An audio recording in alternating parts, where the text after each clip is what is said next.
Hello, everybody. Welcome to, of course, the last day of January 2022.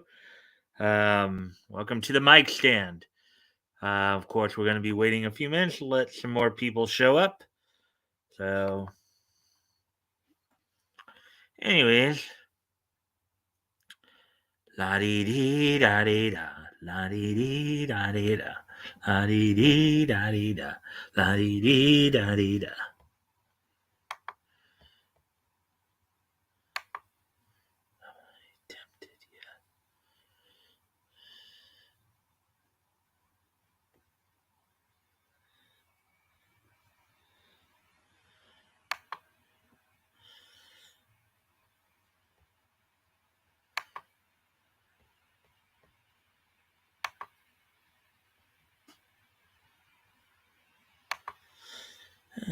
I'm just waiting around for some people to show up. Where?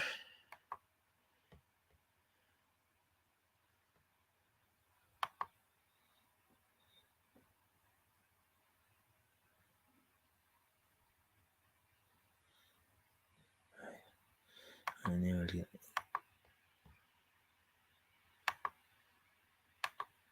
Mm-hmm. Yeah, I knew that was going to happen. Anyways. Alright, so let's see now. Still only have one person watching.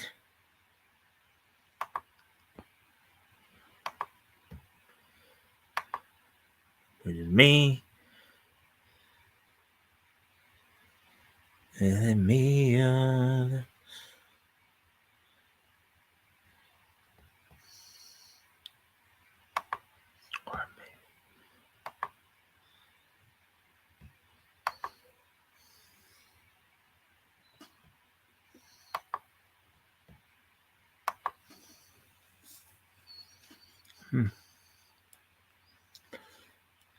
Hey Jason, how you doing, man? Well, and see if you can like and share the stream to help get some more friendly people in here. Um, so why it's just the two of us right now, and why I haven't started actually getting into the articles yet. Now might be a good time if you have any questions on like anime stuff.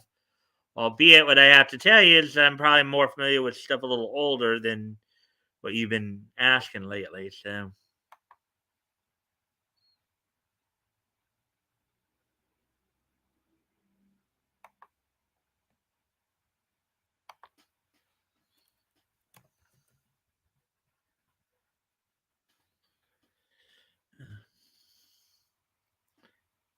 no, I don't use Crunchyroll.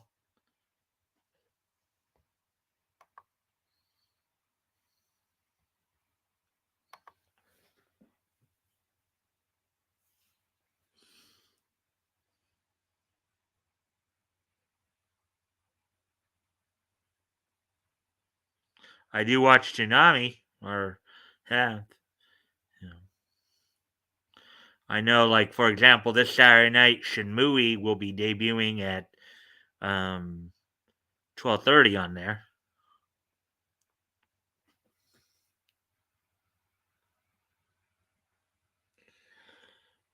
Probably not right now. About Kiss Anime. I've used Kiss Anime before. There is a site I use, but I just don't talk about it much because it's probably not as well known site, but it's effective for my purposes.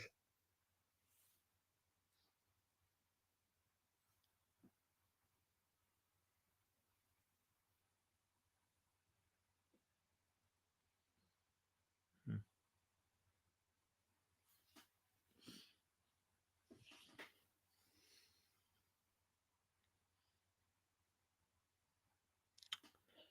Let's see. So we're coming up on 5 minutes. There's at least two of us here.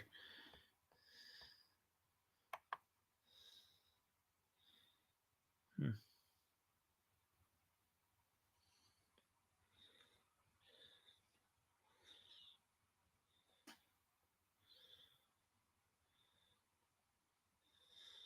Hmm. 11, huh?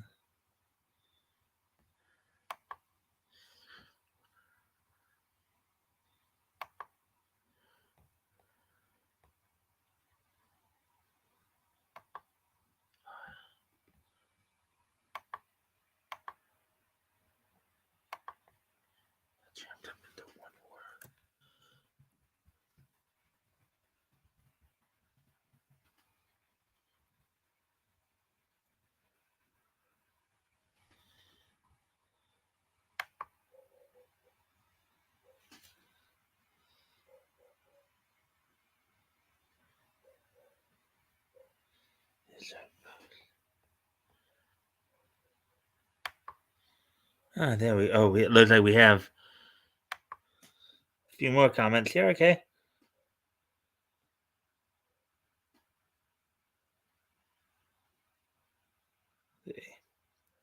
Which anime is better, Bleach, Hunter x Hunter, or Naruto? Probably of those three, I would have to say. Those three, I'd say my favorites probably all three of those are ones I like. They're kind of hard to. You heard of Chris Meyer? He interviews anime voice actors. No, I haven't. Mayek. Actually, there is a Chris Meyer I do know of, but he's more of a sports broadcaster.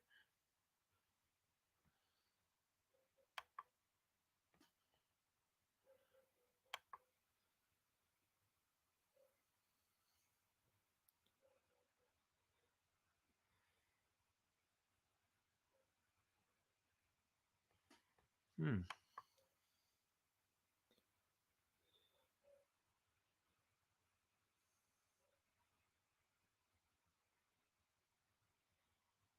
Let's see now. Where are we at? 7:27.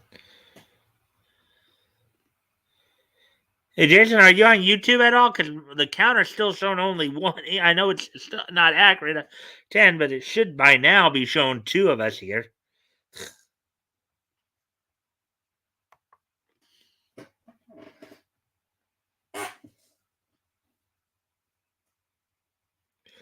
Just to let you know, well, okay, so we're coming up on 8 minutes now, so I'm gonna start moving ahead with the program here, Jason. So I'm gonna get into some news articles here. Of course, today we're gonna talk.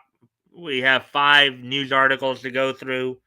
Um, all of them are comics related. Um, among those include. Let me see now. Just I have to remind. I have to kind of remind myself that I hadn't looked at it. Among the articles we're going to look at include Graham Nolan's giant-sized two-fisted manly tale promises multiple tales of toxic masculinity in quotes. Punisher co-creator Jerry Conway wants character rebooted as a black vet. This sounds more like an agenda push. Scholastic is now going to publish. Scholastic, which is known as for being the largest publisher and distributor of children's books, is now going to publish a transgender propaganda graphic novel, Magical Boy, and Comic Book Workers United from Image Comics have accused them of unfair labor practices. So we're going to be looking at those 4 articles tonight.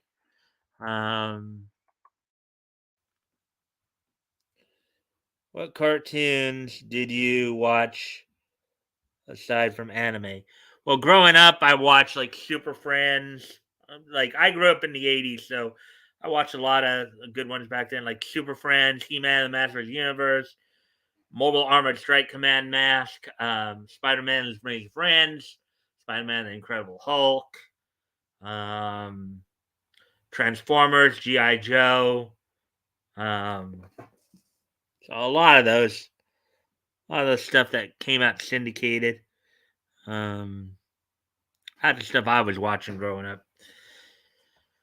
All right, so now we're at the 10-minute mark, so we're going to go ahead and start moving forward here with the articles. So here we go. Oh, let's get going here.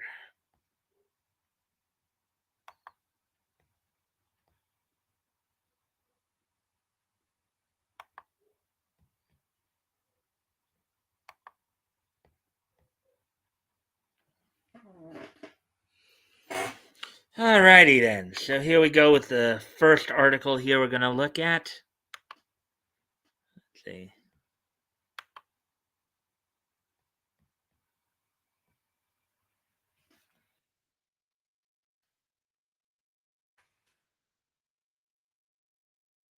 Yeah, I did get into watching anime when I got older, Jason, like in the early 2000s there.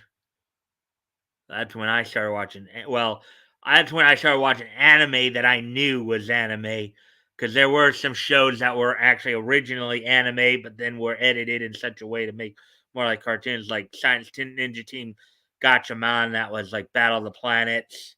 Um, the off topic. No, that's okay. It's not off topic. It's just, you know, I don't mind answering them when I can, but I do have to get to a point where get to the material. Anyways, so here we go. Graham Nolan's giant-sized two-fisted manly tales, in smaller quotes, promises multiple tales of quote-unquote toxic masculinity. Article by John F. Trent published this past Friday, the 28th. All right, so this is interesting. I guess he's doing it in the art style of the old Marvel Comics. Um, Bane creator Graham Nolan recently launched a crowd-funded campaign for his latest book, Giant Size Two Fisted Manly Tales. It promises multiple stories of quote unquote toxic masculinity. So, the Compass Comic Group here, Giant Size Comic, coming out December 2022, $50. Giant Size, and the artwork here is very reminiscent of the old Marvel type stuff. Even says action, adventure, and a kicking.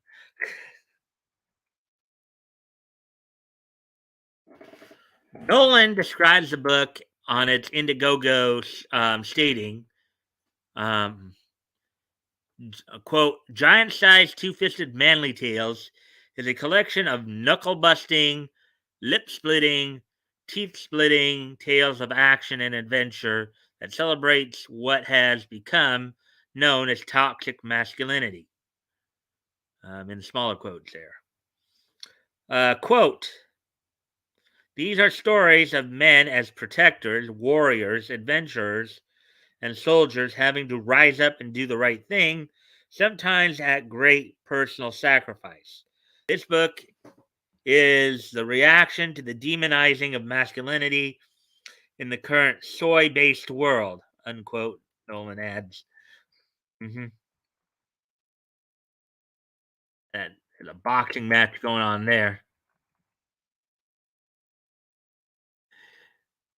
Giant size, two fisted. You got kind of in the shape of the D there. You got a pair. You got a brass knuck right there. Got one of a set of brass knuckles right there.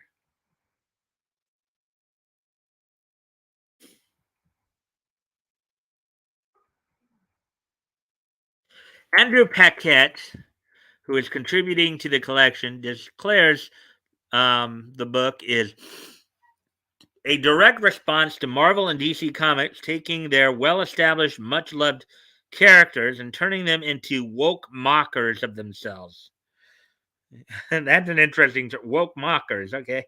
He also explains it's a response that, quote, men as a class are frequently treated as dumb, savage, inconsiderate, and unnecessary, at least unless they are pushing the latest environmental fad, attacking the police, or slavishly following the orders of their strong female leader.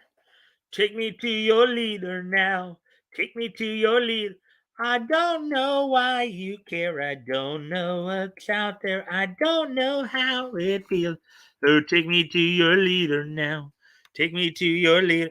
Hey Rick, how you doing, man? Let's see. Uh,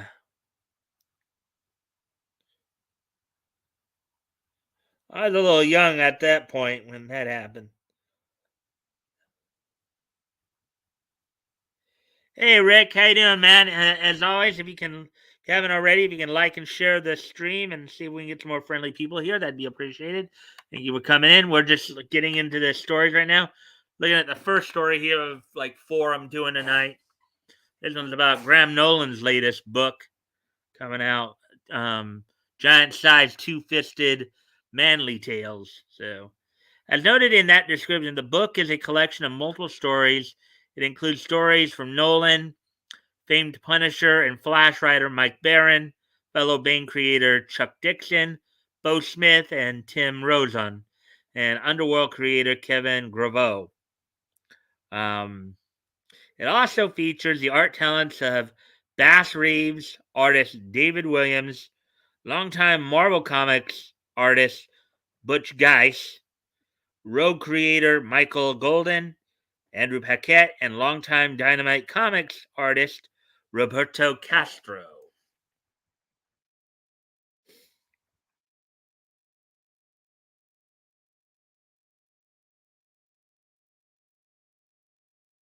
Specifically, Chuck Dixon teams up with David Williams for a story titled Volsung, quote unquote. The official description of the story states, quote, Sealand was a hard land. They should have capitalized that if it's a proper place, as it were, proper name for. I see. It's a typo. I'm thinking that's Iceland. Iceland was a hard land settled by hard men where even murder was forgiven if the proper price was paid in gold or goods. But a murder done without compensation must be paid for in blood. When men come seeking Einar, son of Hakon, he swears an oath to see them all in hell before he parts with a single coin, unquote. Mike Baron and Butch Guice are teaming up for, quote, Gurkha on a train, unquote, that, quote, is the true story of a soldier, unquote, or soldier returning home whose peaceful ride is interrupted by a gang of thugs, unquote. Bo Smith and Tim Rozon team up with Andrew Paquette for, quote, True North, unquote. Um, the series is a, quote, a destination and definition of one man's character and courage as he battles the elements, enraged wildlife, and communist land pirates in the 1955 Alaskan territory, unquote. Some interesting stuff here. Here's some artwork from that book of Graham Nolan's right there.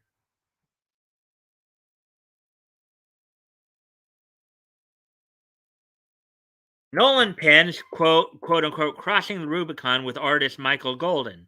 The official description states, quote, a trucker pulls into his favorite rest stop for a slice of pie and discovers it's been taken over by a biker gang, unquote.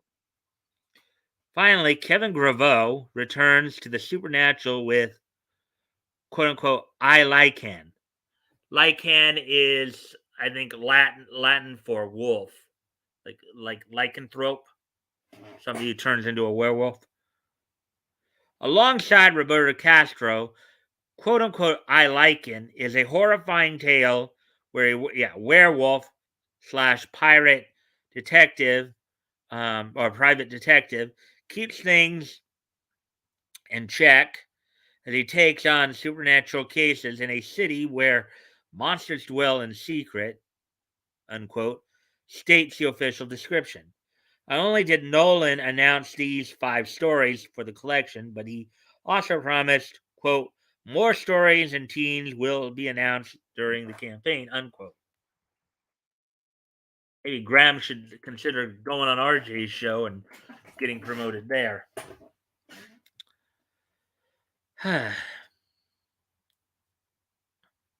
In fact, Nolan states that these first 5 stories are already paid for.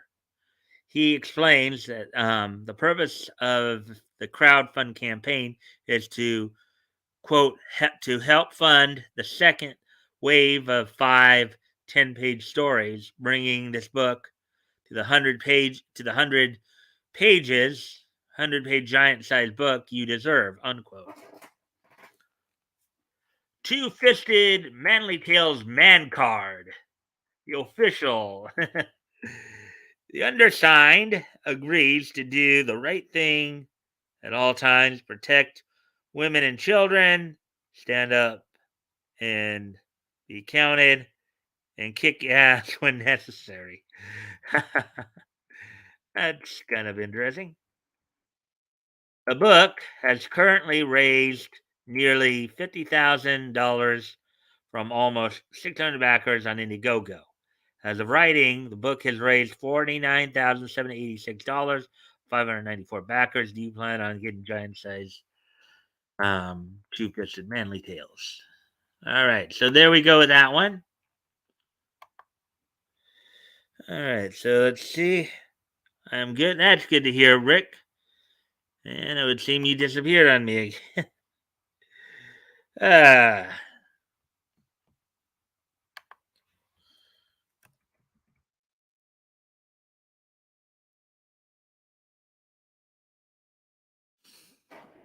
Anyways, we shall continue on here.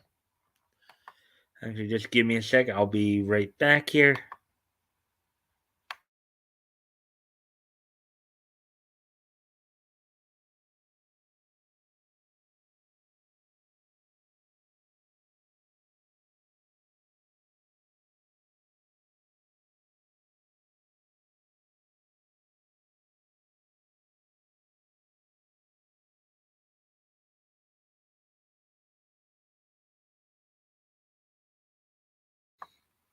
All right, I'm back. So now to move on to the next article here. I'm still here. Okay, thanks, Rick, for letting me know. um, all right, so here's the next article we're going to look at. Punisher co-creator Jerry Conway wants character rebooted as as Black vet who quote faces the issues that minorities in the world face today, unquote. Article by Spencer McCooley, published on Saturday, 29th. So here we go with this one now.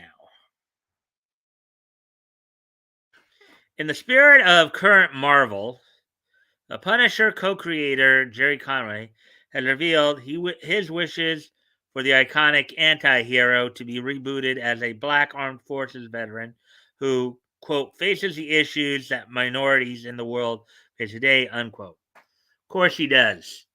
But I would think Mike Barron would probably not agree with him on that, who is also said to be a co-creator of The Punisher.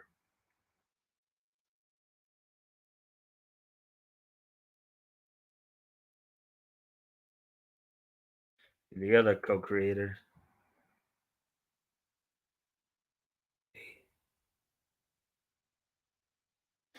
Punisher Volume 2, number 62, Fade to White, 1991, Marvel Comics.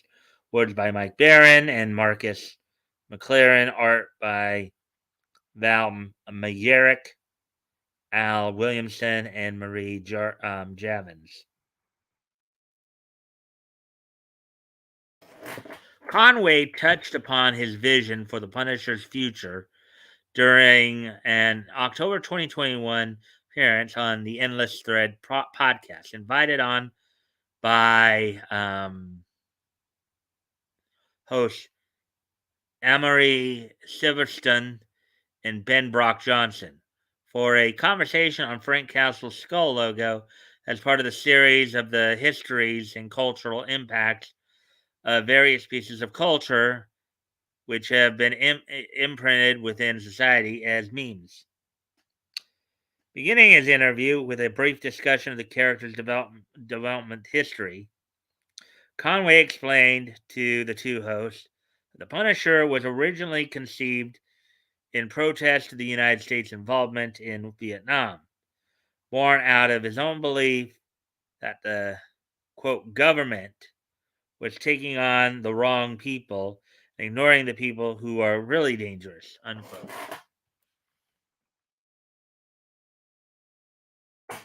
Marvel Preview, Volume 1, Number 2, Death Sentence, 1975. Marvel Comics, words by Jerry Conway, art by Tony Zuniga. Okay. Well, maybe Mike Baron wasn't one of the co-creators, but he obviously did have some influence on how the Punisher developed over the time. So, anyways, quote: I think that I've often said that the Punisher represents kind of Rorschach test for the era that the readers discover him in. Unquote. He continued, quote, for me, he continued, quote, for me in the early 70s, he was, a response to a dysfunctional era in American history. In the 80s, he's a triumphant character representing, a black and white view of the world. And in 2000s, he's the dysfunctional Punisher, the despairing tragic hero who is really an outcast and no longer represents anything except his own ID, unquote.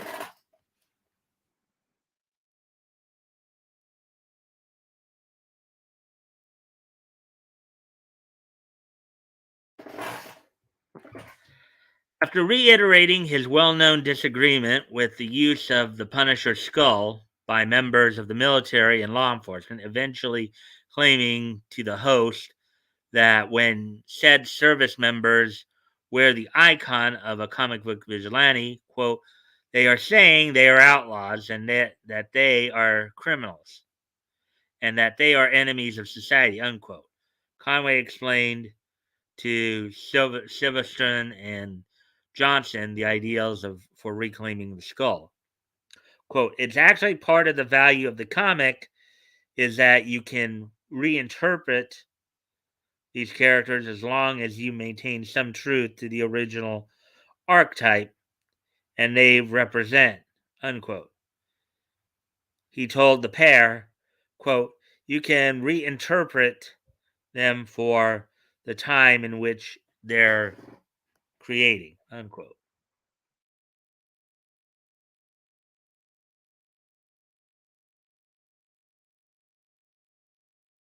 Punisher Volume 9, Number 10, The Omega Effect, Part 2, 2012. Words by Greg Rucka, art by Marco Cicchetto and Matt Hollingsworth. He then recalled, quote, I've heard one or two people on Twitter saying that there's literally no way that the Punisher logo can ever be anything except a symbol of oppression.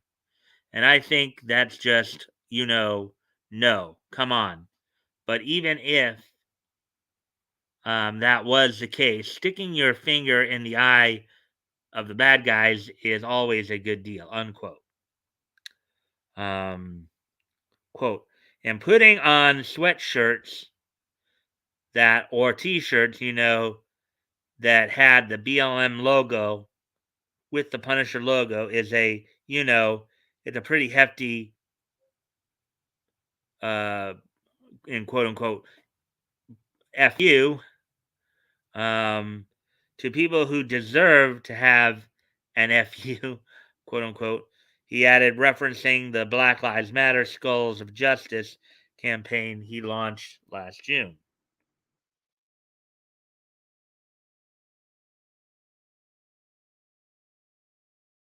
Ultimately, Conway affirmed that Silverstone and Johnson, um, quote, there'll come a time, just like in the 80s, when that character can be rebooted, and turned into something new, unquote. Revealing that his, quote, personal preference would be the next iteration of the Punisher would be a black vet, who comes back and faces the issues of minorities and world face today, unquote. Of course, Mr. Agenda Pusher here. Mr. Black people are the true victims. Baloney.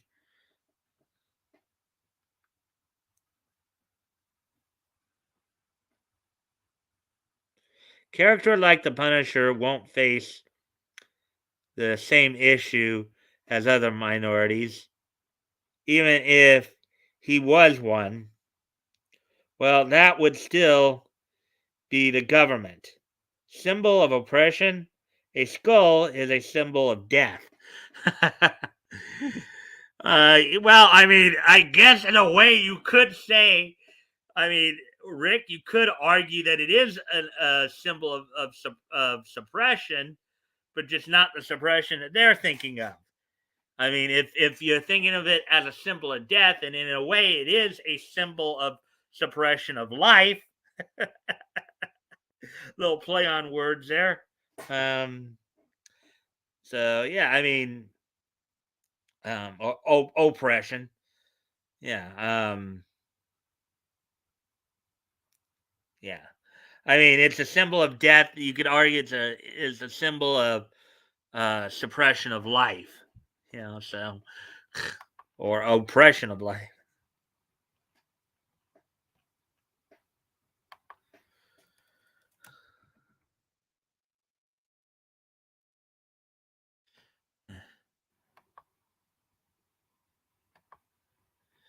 Anyways, getting back to the article here.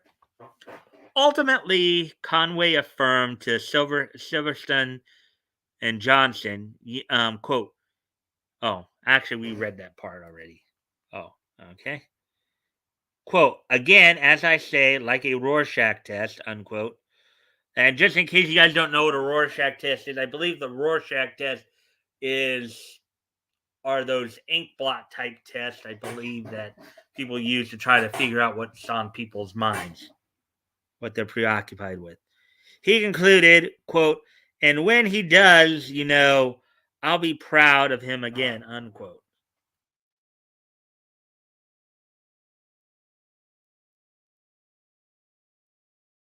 Agent Spider-Man Volume 1, number 129, The Punisher Strikes Twice, 1973. Marvel Comics, words by Jerry Conway, art by Ross Andrew, Frank Giacoya, and Dave Hunt. Let's see now. That's me.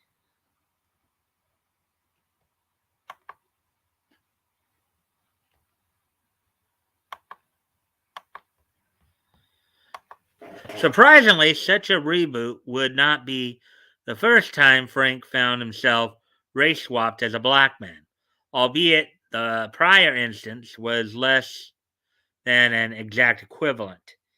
In 1991, under the direction of storied publisher writer Mike Barron, Frank found himself in need of a disguise following a razor thin escape from prison following a brutal beating at the hands of Jigsaw and his goons.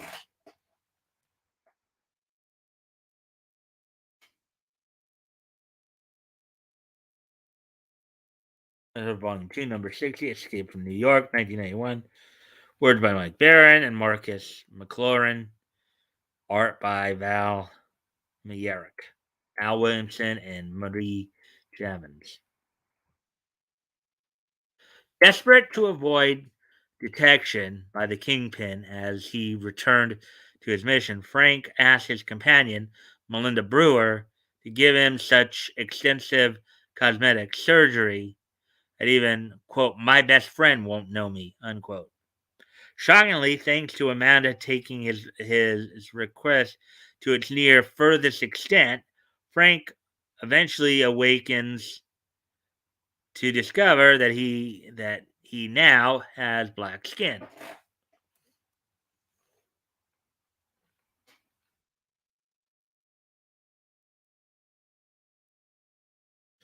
Punisher, Volume 2, Number 60, Escape from New York. Okay, so we already went through all that.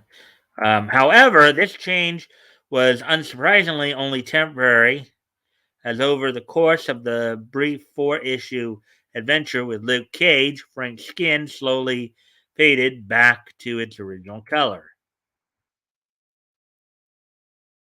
Punisher. Okay, fade to white. Number 62, fade to white. But do you make a Conway's idea for a revamped Punisher? Yeah, I think he's just trying to score points. He's just trying to score woke points. That's what I think. But anyways, we're halfway through the main articles here. So, you guys have anything you want to add to the conversation thus far on what we've read already? Rick, you're still here. You have anything more you want to say about what we just read?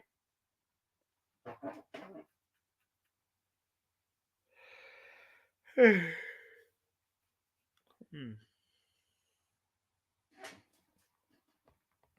If you leave me now, take away the better part of me. Ooh, don't, baby, please don't go. Not that I can think of. Okay, we'll probably get ready to move on to the next article then. This one's kind of interesting and some more agenda pushing happening here. Now, personally, I don't believe they should be doing this. I don't believe anybody involved in children should be pushing transgender. I mean, okay, it's one thing if you're making that choice as an adult. It's one thing even if you're making it as like an older teen, like 16 or something like that. But um, trying to sell this to like real young kids, I just think it's just wrong.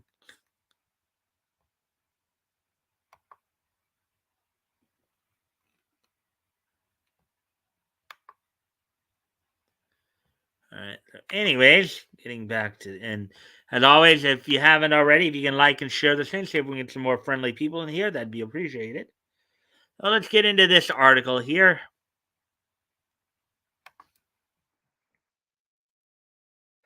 Scholastic, the largest publisher and distributor of children's books, to publish transgender propaganda graphic novel Magical Boy, unquote. And I could the phrase there, Magical Boy, is probably in response to like the Japanese manga styles of or genre of magical girls. So that's probably what it's in response to. Article by John F. Trent published earlier today. Scholastic, the children's book publishing company that describes themselves as, quote, the world's largest publisher and distributor of children's books, unquote, will publish a transgender propaganda graphic novel titled Magical Boy. Again, I don't agree with trying to push this on young kids. The book is written by the cow, and its official short summary, quote unquote, on Scholastic's website states, quote, this imaginative fantasy stars Max, a high schooler chosen to become the next magical girl. There's just one catch. He's a trans boy, unquote. Boy. A longer version reads, quote, although he was assigned female at birth, no, he was born female at birth, not assigned. Max is your average trans boy trying to get through high school as himself. But on top of classes, crushes, and coming out, Max's life is turned upside down when his mom reveals an eons old family secret. He's descended from a long line of magical girls tasked with defending humanity from a dark ancient evil. Unquote. Yeah. With a sassy feline sidekick and loyal gang of friends, basically, just to get you guys to understand what the magical genre is like. If you don't know, magical genre is basically like Sailor Moon. Sailor Moon is probably one of the most well known examples of the magical girl genre within the manga. Lorenzo, hey man, how you doing? Hey Mike. Well, let's see, Rick shared out your, yeah. Well, thank you for coming on Twitter, and I reshared it. Hopefully, we can get some more people in here to. What is an average trans boy? I have no idea. I'd kind of prefer not to have to even think about it, quite honestly. But and thank you guys for sharing the stream as well. See if we can get some more people in here.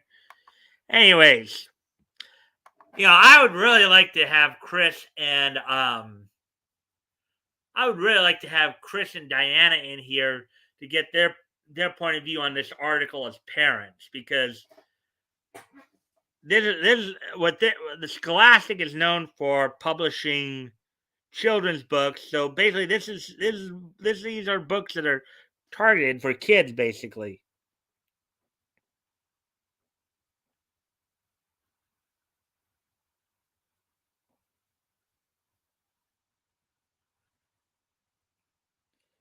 Kind of children's book could cause. Yeah, I said at the beginning, when I just before I was going to read this article, I don't agree with pushing this on young kids. And do I want to know? I don't think any of us really want to know that, Rick. So let's see.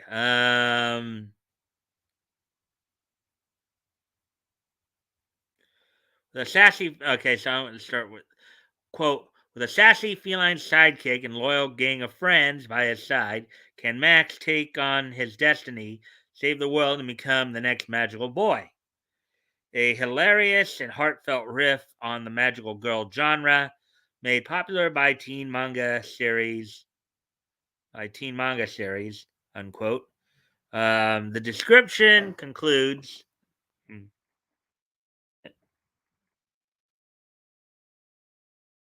Preview page accompanying these descriptions on Scholastic's website also showed the character of Max Owen, telling readers via an internal monologue, um, quote, I guess I should introduce myself. My name is Max Owen, unquote.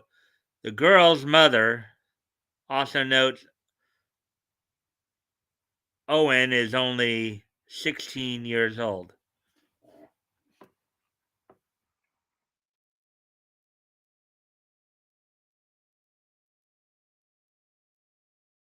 Owen continues, quote, at least that's what I'd like to be called. It's short and simple, and at the same time strong and manly. To get to the point, I'm a transgender man. I have really worked up the courage to come out, um, to anybody, to accept my best friend. Anybody to accept my best friend.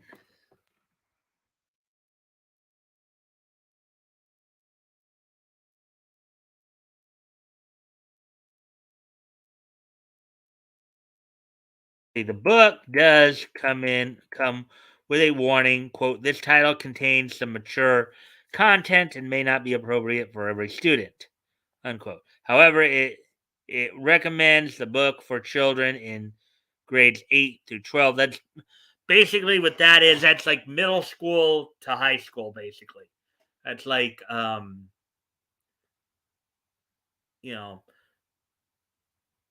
that's like basically the oldest middle schooler and high school age level. And ages 13 and up. Well,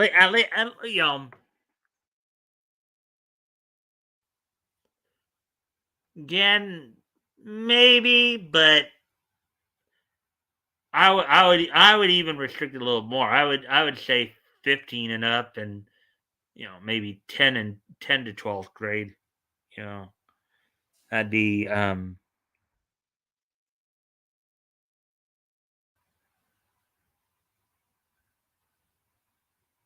so anyways.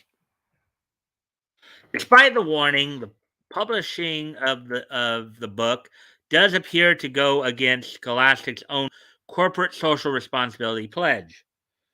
Um, on the website, the group writes, quote, Scholastic is committed to conducting our business in a responsible and meaningful way. We continually work to ensure that we operate in a way that is beneficial to all of our stakeholders: teachers, parents, and schools, our employees, our local communities, and our customers who contribute to and inform our corporate social responsibility focus. And I can see there be some. This could spark a huge debate on this too, because I know there are a lot of parents who would have an issue with this book even being published. I think there are still in some communities too the idea of having this being shown to their kids. I don't think a lot of parents. There are some communities where the parents would not go over well with the parents. Um,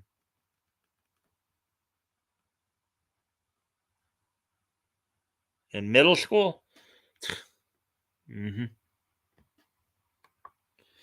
Again, I kind of wish Chris and Diana were here, listening to this, because I'd really like to hear their comments on it, being that they are parents. So you know, I wonder how they'd feel about um how they'd feel about if their kid was given a book that was pushing transgenderism. Wonder how they'd feel about it.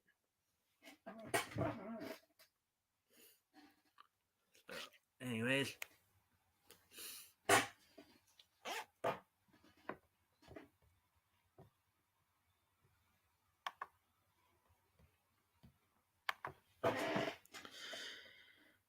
it's hard to image how the publishing of this blatant propaganda is responsible or meaningful and is beneficial to their stockholders. So John Trent pointed that out a little bit too. Bishop Michael Burbage of the Catholic Diocese of Arlington wrote in a catechesis on the human person and gender ideology, quote, the claim to be transgender, in smaller quotes, or the desire to seek, in smaller quotes, transition, rest on a mistaken view of the human person, rejects the body as a gift from God, and leads to grave harm, unquote. Hmm. I'm sure that's how a lot of Christians would feel about it.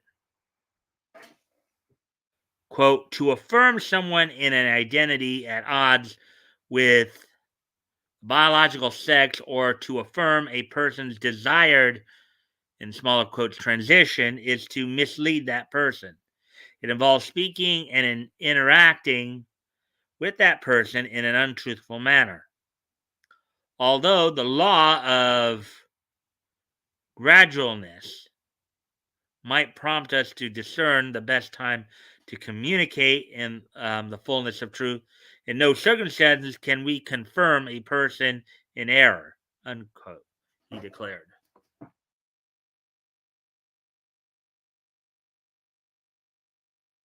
I don't know if that's the guy that that who was just being quoted here.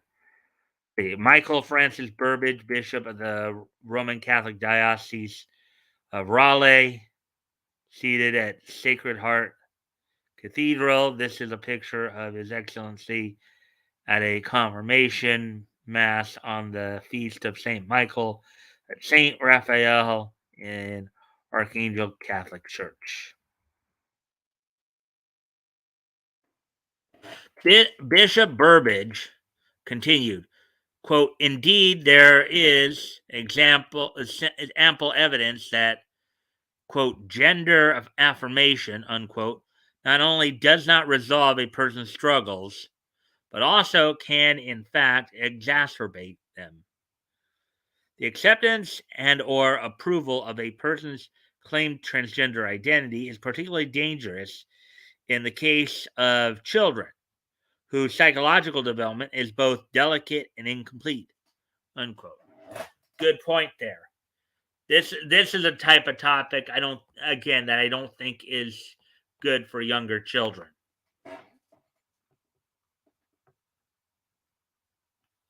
My understanding is that actual trans people have a condition called gender dysphoria. That's different from girls who are so-called tomboys and boys who like some stereotypically girly. Well, that's a label they want to put on it to help justify transgenderism, Lorenzo. That's what I believe that is. Um, it is somewhat different because usually usually the latter two that you're talking about, the tomboys and girl, the tomboys, in terms of the girls, and for the guys, the girly guys, that's usually temporary.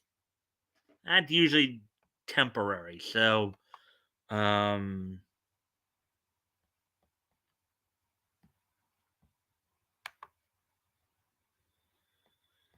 that's usually temporary in that regard. So, anyways, heading back to the article here. Where are we?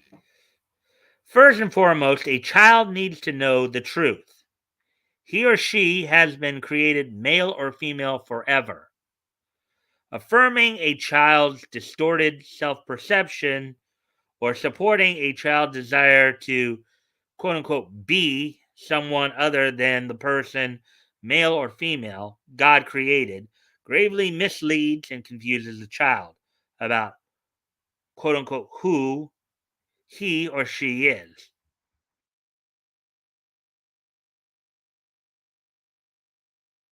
Humbly with your God. Coat of arms of the U.S. Bishop Michael Francis Burbidge, Bishop of Arlington, Virginia. Bishop Burbidge went on to state, quote, in addition, in smaller quotes, gender affirming medical or surgical interventions cause significant, even irreparable bodily harm to children and adolescents. Yeah. Okay. Your body's not even done changing yet. Okay.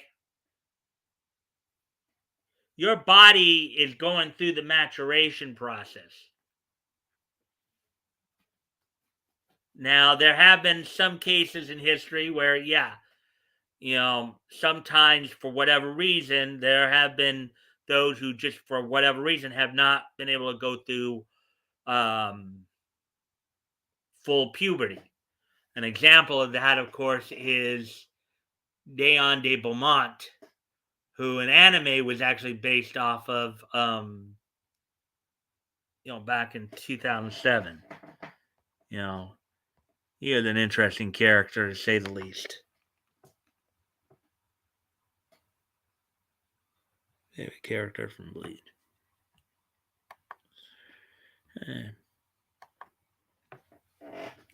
I'd say my favorite character from Bleach is Ichigo.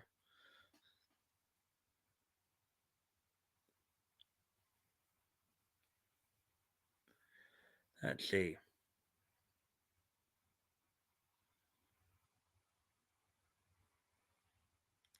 These include the use of puberty blockers, in effect chemical castration, to arrest the natural psychological and physical development of a healthy child, cross-sex hormones to induce the development of opposite sex secondary sex organs, and surgery to remove adolescents' healthy breast organs and other genital. Now, another problem a lot of times, because usually when this happens when adults make this choice, to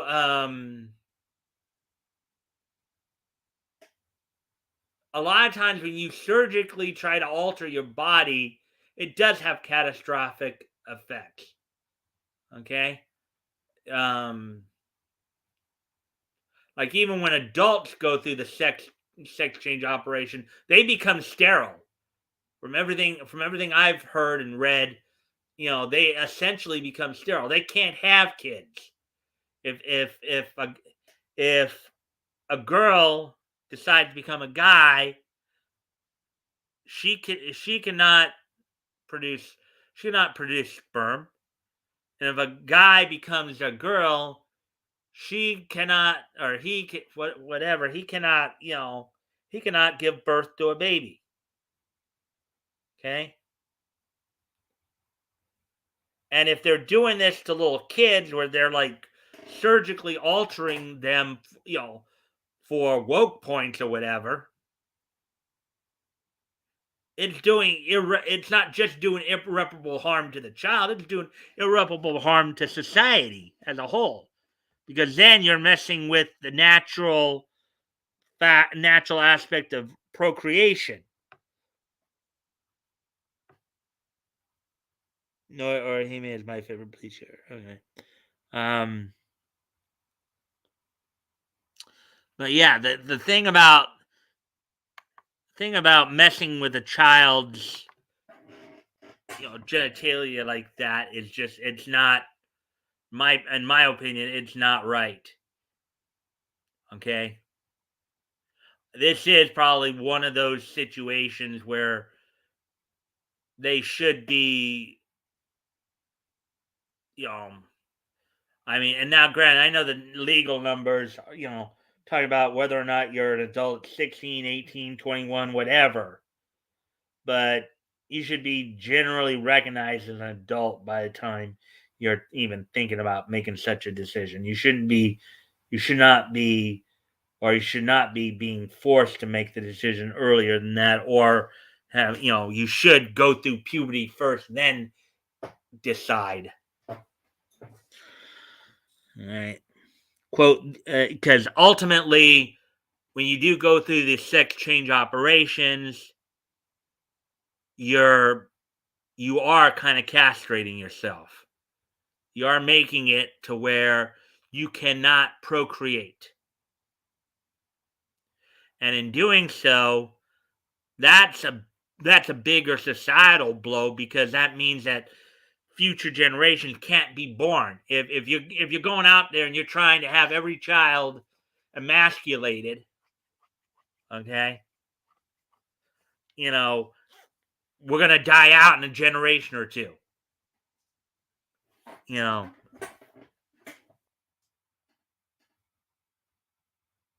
let's see. He says, "Quote: These kinds of interventions involve serious mutilations of the human body and are morally unacceptable." Unquote.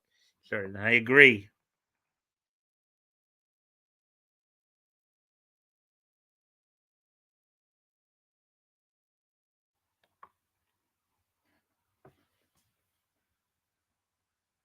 I mean, basically, overall, when it comes to anything regarding, you know, when it comes to anything like sexuality, gender identity, anything like that. Okay, the only thing little kids should be worrying about in regard to that is the fact of, you know where the pee goes out and where the poo goes out. That's about the only thing little kids should worry about when it comes to their genitalia. Okay, anything beyond that is beyond their scope. Um, anyways,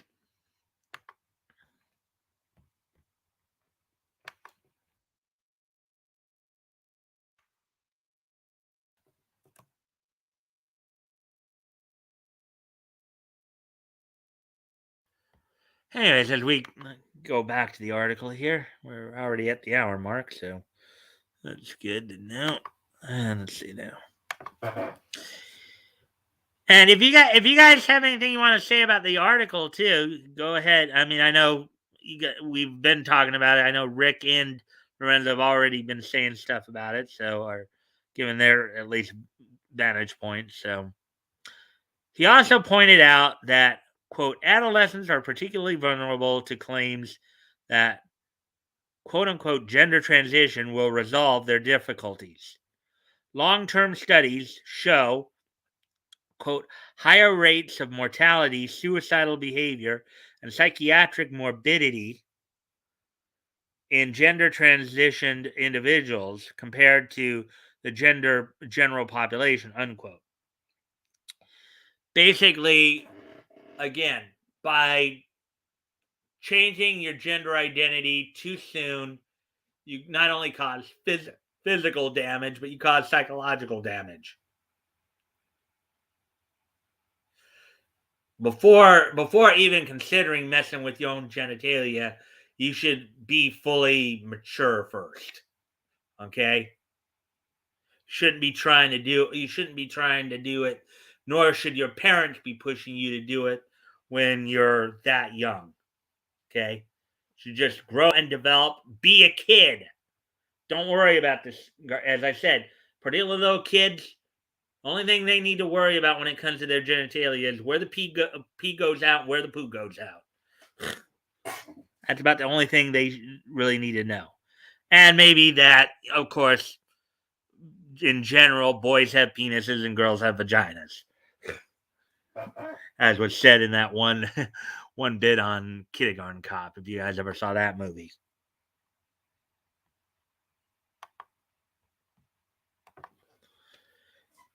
he also pointed. Okay, yeah, okay, we read that. We read. Okay.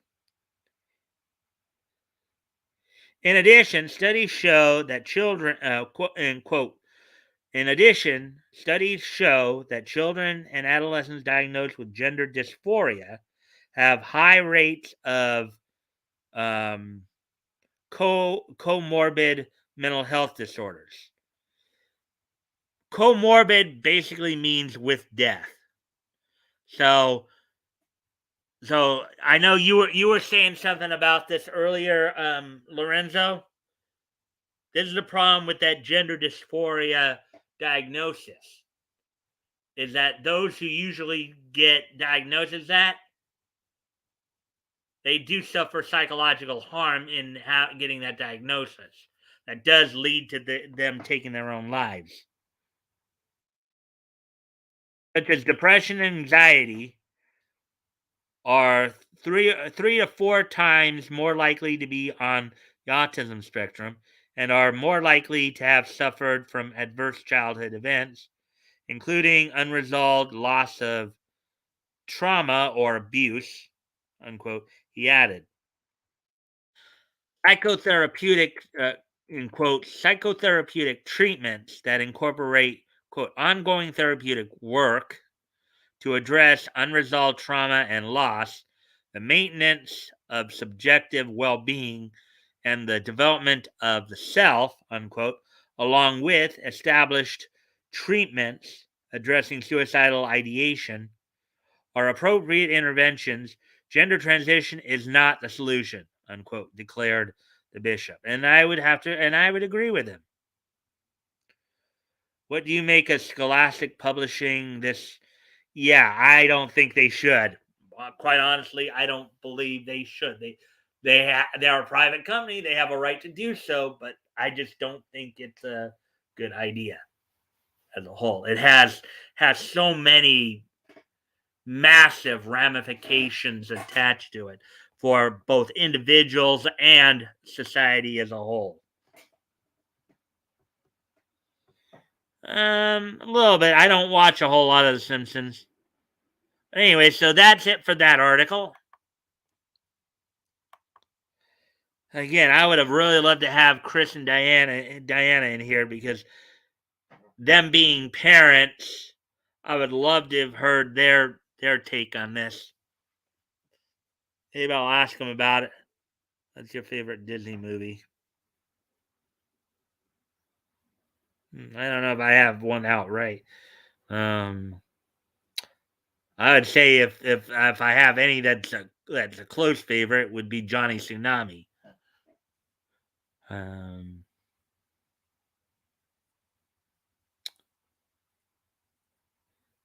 we got 4 viewers in here. Good. Anyways, hour and 5 minutes. So, all right. So let's see now.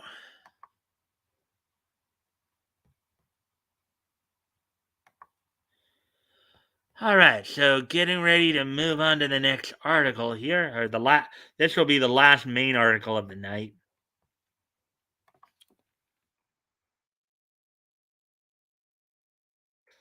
All right. So moving on from that kind of more or less disturbing article.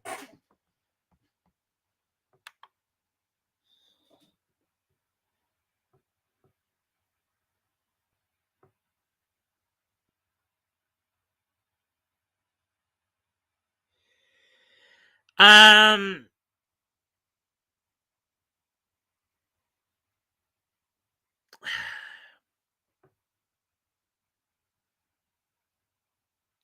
yeah, I know what you were talking about, Lorenzo. In a library, yeah, I agree that it shouldn't be taught in a classroom. I do agree with that. Um, yeah, maybe in a public library. The only problem is that I just don't think this book should be made for kids. Okay, their development is still fairly fluid. Okay,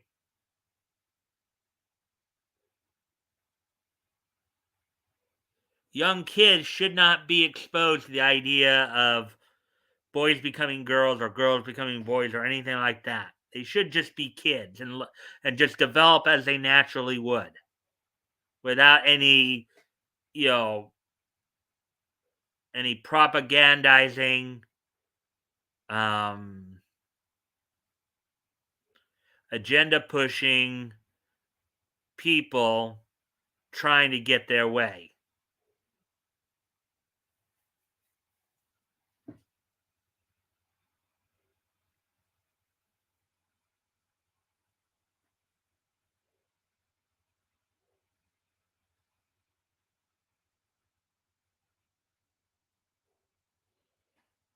Being aimed at younger teens. Yeah, I don't think I think for this topic, I think the minimum age should be 16. I don't think you should be teaching trend. I mean, what's next? Are we gonna be trying to teach little kids about how to have sex? Nobody wants that. That's where this stuff's kind of going here. Anyways, moving on to the next article here. Let's get away from that. Let's move on to this next article. Those are pretty. We've been covering this story a little bit here and there when it popped up. This is, of course, okay. Comic Book Workers United accuse Image Comics of "quote unquote" unfair labor practices in claim filed with the National Labor Relations Board. Now, as we all know, there's a group of workers and the funny thing is, from what RJ told, it's not even really it's not really the writers artist. It's more like the office people and janitors and all that. But since they work in a building that happens to publish comic books, they feel that they're on equal footing with the people who actually produce and publish the comics. And therefore should have a say in certain hiring practices and all that. We've been discussing that for a while. So this article is by Johnny F. Trent, published today. So let's get into this. Um, Comic Book Workers United, um, a union that is represented by the Communications Workers of America and was formed by Image Comics employees, accused Image Comics of unfair labor practices in a recent claim with the National Labor Relations Board. The union was announced in November 2021, where they claimed, quote, for years, comics publishing workers have watched our professional efforts support creators and delight readers. Sadly, but you're not the writers, you're just office staff. Sadly, we have also watched that same labor be taken for granted and at best and exploited at worst. Then go find another job. Unquote. Then they added, and they forgot to put the Y in there. Quote: despite years of union busting and anti-organization sentiments in the American workforce, we know that Image has at its heart a desire to be first when it comes to doing the right thing for comics workers.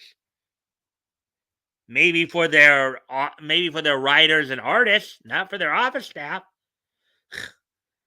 You getting a say in which artists and writers get to work for Image is beyond the scope.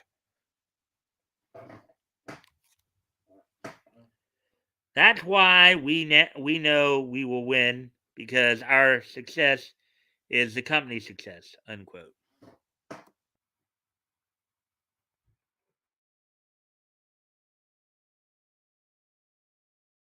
They also shared a list of 9 goals to their website, one of which includes, quote, the addition of a collective voting option to immediately cancel publication of any title whose creators have. Yeah, that one is the one that one's probably the one that the most contested. Basically, the office workers, the janitors, the coffee getters, the gophers, they want to be able to tell the Image comic exec which writers and artists can publish books for their company. And I'm sorry, but that's just not going to happen.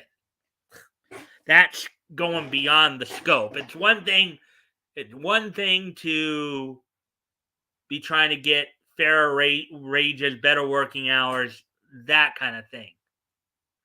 But nobody has a right to tell another department who they can hire or fire. Okay? Now, from what RJ told me, this group is primarily, it's like office workers. Now, RJ from Critical Blood, this group that's calling themselves the Comic Book Workers United, they're primarily office workers, gophers, janitors, that kind of thing. They're not the actual writers or artists here. I doubt very seriously if they decided they wanted to try to cancel Todd McFarlane because he didn't agree with their politics, that Image would let them have a say in getting him fired. Okay, so the addition of a collective voting option to immediately cancel publication of any title whose creators have been found to have engaged in abuse, sexual assault, racism and xenophobia, homophobia, transphobia, anti-Semitism, Islamophobia, ableism, etc., until such time as said creators have engaged in meaningful reparations toward affected persons, unquote. Basically, what you got here is, again, a bunch of office workers, custodial staff, gophers, you know, wanting to basically be able to tell Image Comic executives who they can and cannot hire or fire. That goes beyond the scope of what a union should be allowed to do. It's one, as I said, one thing to argue for better work hours and for fairer pay. That's one thing. But you don't have a right to have a say in another department.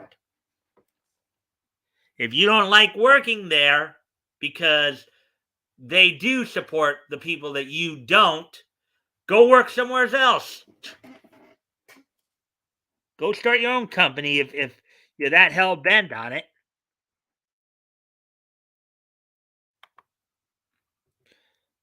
Let's see.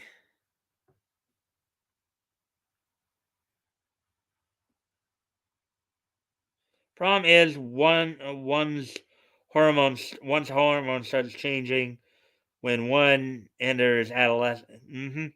Yep.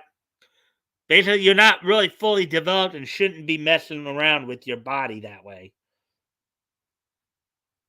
Sad thing is, some of the union's other demands seem Yeah, I mean, again, this is the one that is really causing a lot of the grief because this is going beyond the scope of what they really should be doing.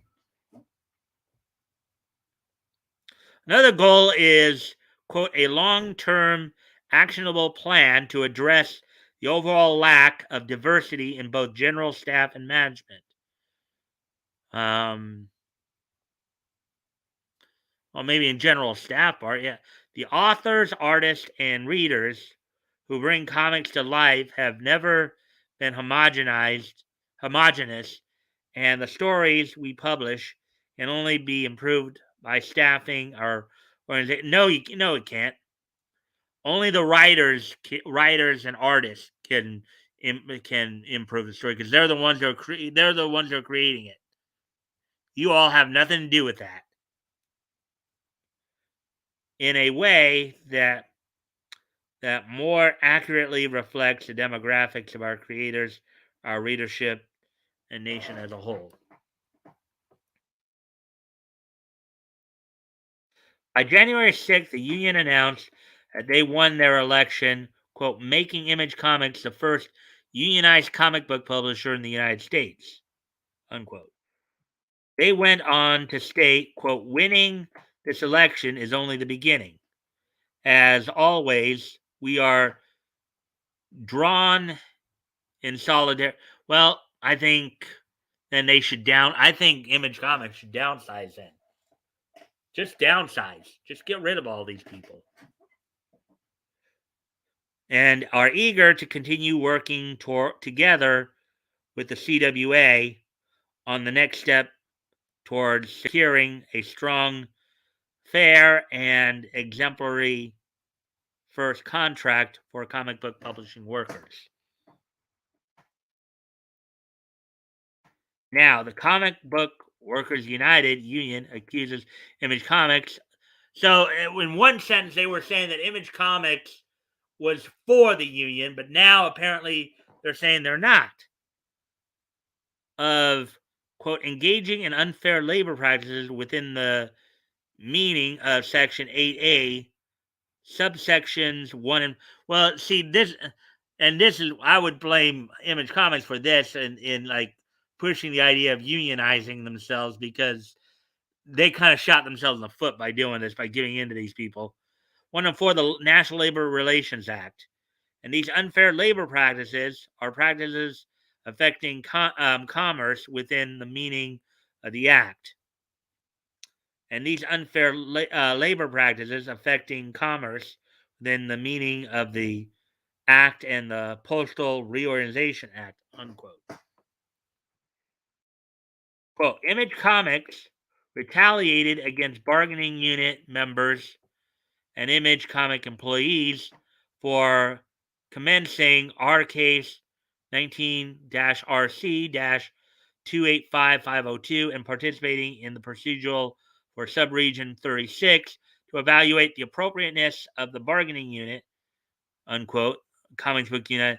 They included, quote, Image Comics has interfered with the exercise of bargaining unit members, unquote, and Image Comics employees Section 7 rights by intentionally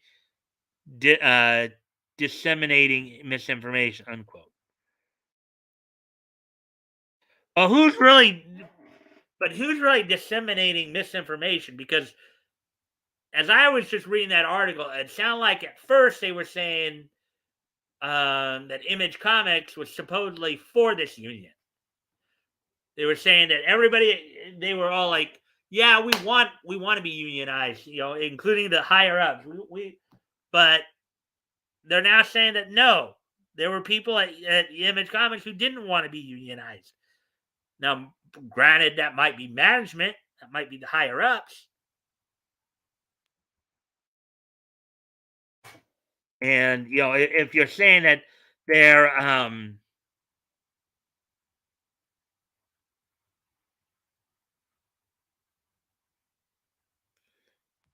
you know, complaint makes no mention as to what exactly the retaliation is they are claiming an Image Comics engaged in. Yeah, I couldn't. Yeah, I couldn't find that argument either.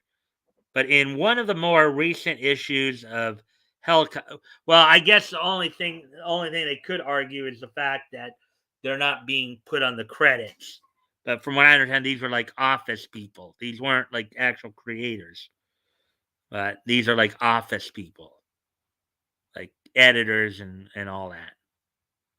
But in one of the more recent issues of Hellcop, the Image Comic employees who are part of the Comic Book Workers United were removed on the office credits page. Back in December, the name 10 employees, Emilio Batista, Ryan Brewer, Leanna Conter, Marla Isaac, Drew Fitzgerald, Melissa Gifford, Chloe Ramos, Trisha Ramos, John Schlafman, and Erica Sanchez can be seen in the second issue's office credit section of this page.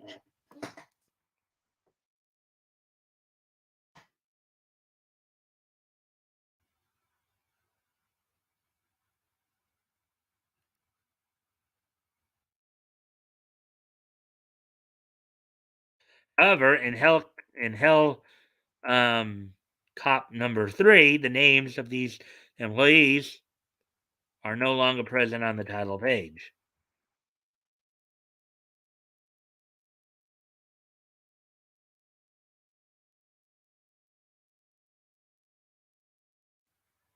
What do you make of these accusations on comic book workers? Well, I think they're BS. They're trying to get their way and they're trying to force it. That's what I think. Let's see.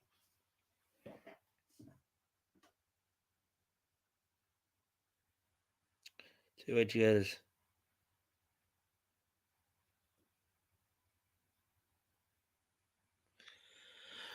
All right, so now we're at an hour 23. So those four articles, yeah, the last two I really had more to say on than the first two. So, but yeah, so we're coming up. We're at an hour 23 right now. So we're pretty much see the demand that made sense to me is the demand that made sense to me is that the employers pay for supplies and not the workers. Still, we would need to know more details. Yeah, I mean, some of what they're asking for in this goes beyond the scope of just simply being a union.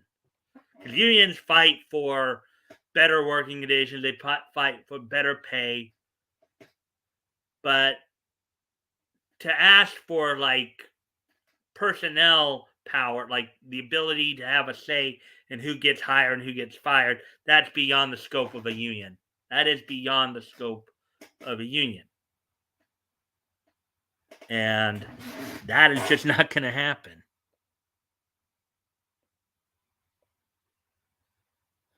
So, anyways, so with that, guys, so is there anything more you guys wanted to say on the topics that we talked about tonight?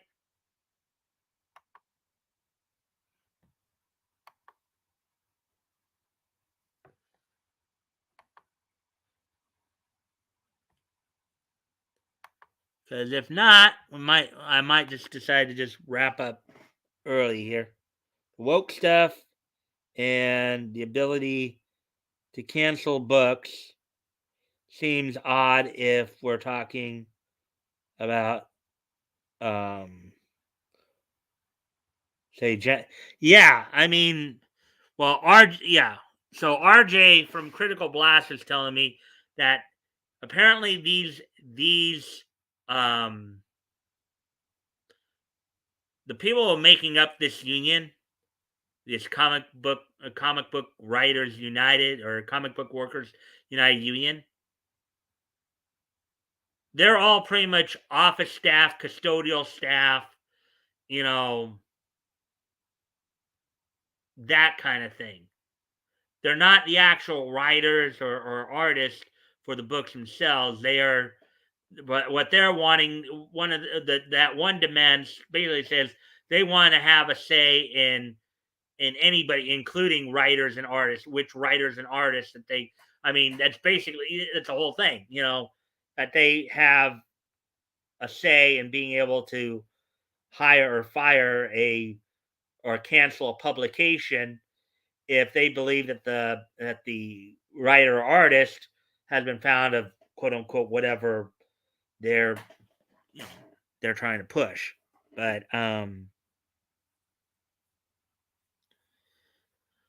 yeah, that's the problem with this. It's they're trying to get more power. It's a power grab by workers who shouldn't have that power. Okay, so I think any reasonable judge would see that. Now, I don't know where the offices of Image Comics are, but it could be that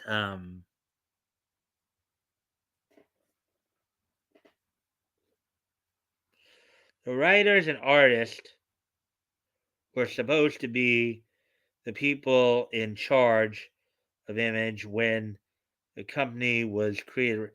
Yeah, it was basically, yeah, as I understand it too. Image was founded by Image was founded by like Eric Larson, who is the writer who is the guy who created Savage Dragon. Eric Larson is the CEO of Image, and I think Todd McFarlane also, who of course is known for Spawn, also has some stake in the company. Yeah, the office staff, the custodial staff, they're trying for a power grab. That's essentially what they're doing there. So,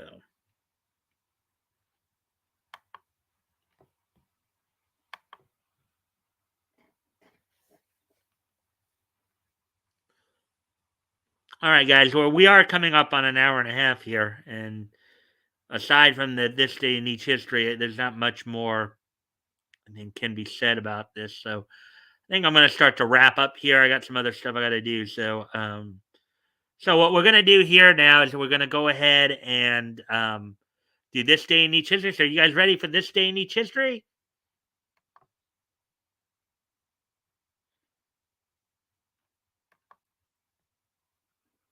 History. Anyway, so I look over the stuff here. All right, so without any further ado, we're going to take a look back at this day in each history. Maybe the office staff should have some input, but not about making comics.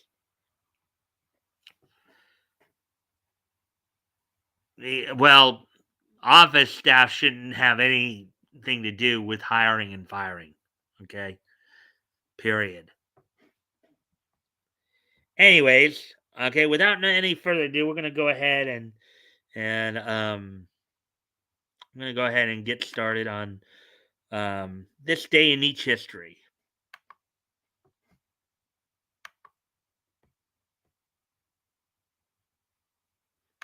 All right, so first off, we're going to head back to 1932, 90 years ago today. As on this date, 90 years ago today, Merry Melodies cartoon Pagan Moon was released from Warner Brothers distributing. It was directed by Rudolph Ising and produced, of course, by Harmon Ising Production. So on this date in So on this date in 1932, 90 years ago today, Merry Melodies cartoon Pagan Moon, and yes, Merry Melodies did exist all the way back then, on this date. And so the summary of this is the Iris opens to, okay, yeah, that's a little too long, but let's see what, yeah, but anyways, Pagan Moon was released on this date back in 1932, 90 years ago today.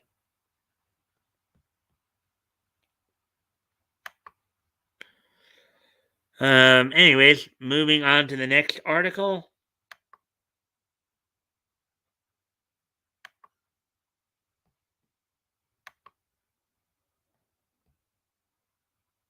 Or to the, not the next article, but the next piece of niche history here. On this day in 2007, which was 15 years ago today, the 100th issue of Usagi Yojimbo went on sale on newsstands from Dark Horse Comics through their Maverick imprint. So on this date, 15 years ago today, the 100th issue of Usagi Yojimbo went on sale on this date for $3.50. Diana Schultz did the editing for this 32 pages. The story was titled The Stan Sakai Celebrity Roast. Now, this character reminded me, I think he's part of the Teenage Ninja universe, Teenage Ninja Turtle universe, I think. So, might be, but anyways, so moving on from that.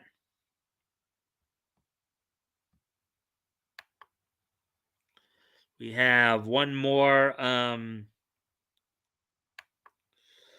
piece of niche history to go through. And it happened just 5 years ago on this date. This date 5 years ago today from the American Bank Center in Corpus Christi, Texas. WWE hosted its SmackDown Live event, and the results of the show saw in the main event. The main event, AJ Styles defeated Dean Ambrose. Also in a women's tag match, you saw Naomi and Becky Lynch defeat Alexa Bliss and Mickie James. You saw Dolph Ziggler beat Kalisto in 2 minutes. And then you also saw the Wyatt family, comprised of Bray Wyatt and Randy Orton, defeating Luke Harper and John Cena in 10 minutes. So that happened on this date 5 years ago today. And with that, guys, I thank everybody for being here. I thank you guys for the likes and shares. Hopefully we can start getting some more people in here soon. I hope you guys enjoyed the articles tonight. And don't forget, this Friday we'll be doing our historical comic retrospect, where we'll be looking back at September 1938. Be looking up Goat and I will be looking at comics that went on sale from Quality Comics. We'll be looking at Feature Funnies. I think it's number 14, I believe, or 13, one of the two. No, 14.